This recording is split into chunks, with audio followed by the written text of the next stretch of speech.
Welcome to TET voice. Anakapalli జిల్లా నర్సీపట్నం నియోజకవర్గం గులగొండ మండలం చోద్యంలో జనాదరణ చూసి ఇతరులు ఓర్వలేనంత ఎక్కువగా ప్రజలు ఎమ్మెల్యే వెనుక వస్తున్నారు.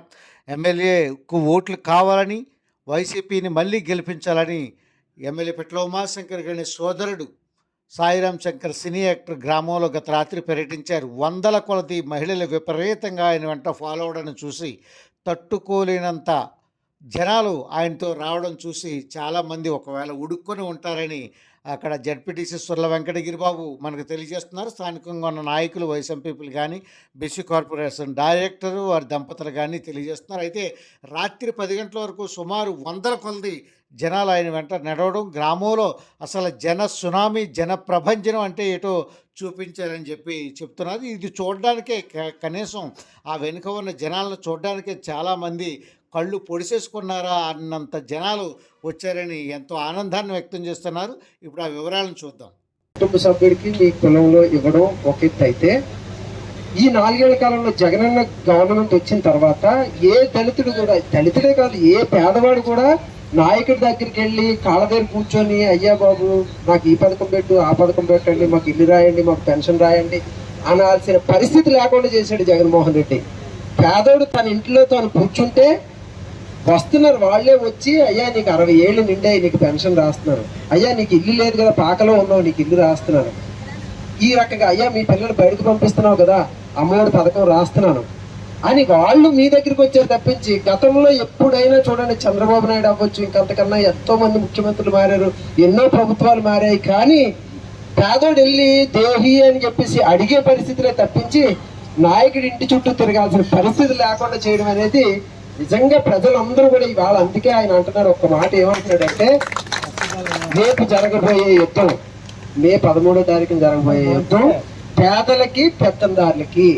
పేదల తరపున నేనున్నాను, పేదలందరి తరపున నేనున్నాను, నాకు పొత్తులు ఎవరితోనూ అవసరం లేదు, నాకు నా ప్రజలు ఉన్నారు, దేవుడు ఉన్నాడు, వాళ్ళకి పొత్తులు కావాలి. ఎందుకంటే పేద ప్రజలందరూ జగనన్న పక్షాలు ఉన్నారు, పెత్తందారులు 10 మంది ఉన్నారు కాబట్టి ఆ 10 మంది కలిసి వెళ్తే తప్పించి ఈ పేదల సైన్యాన్ని మొత్తాన్ని ఎదిరించలేరు కాబట్టి వాళ్ళు 4-5 కండువాలు వేసుకొని వస్తున్నారు. ఆ 4-5 కండువాలు కూడా కొంతమంది పేదలు ఆ మాయలో పడుతున్నారు. పేదలను మోసం చేయడమే. 2014 నుంచి 19 వరకు చంద్రబాబు నాయుడు గారికి అవకాశం ఇస్తే మహిళల్ని డ్వాక్రా రుణాలు మాఫీ చేస్తానని చెప్పి మోసం చేశారు, రైతులకు రుణమాఫీ చేస్తానని మోసం చేశారు.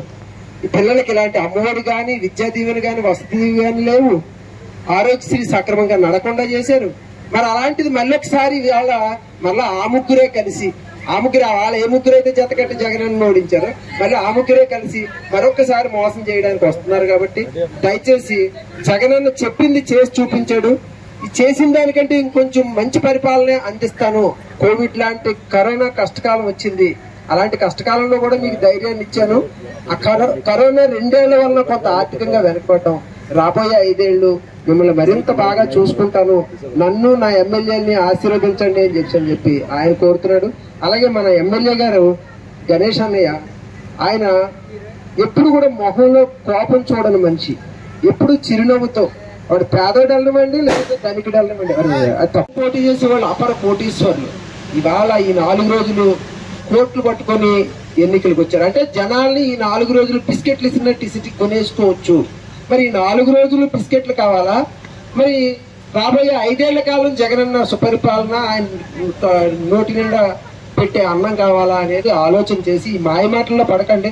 డబ్బు ఎక్కువ ఉన్న వాళ్ళు డబ్బు ఇస్తారు కాబట్టి డబ్బు తీసుకోండి, వస్తానంటలేదు, పేదలకు డబ్బు అవసరమే, ఎంత ఇచ్చినా కావాలి తీసుకోండి.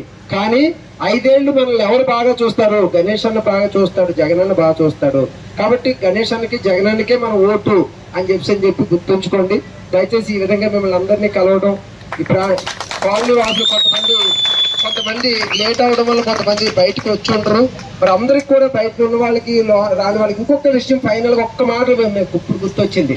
ఇవాళ ఏ దళిత కాలనీకి వెళ్ళండి, రైతు భరోసా అనేది, ఎందుకంటే దళితుడి కావడానికి భూమి ఉండదు.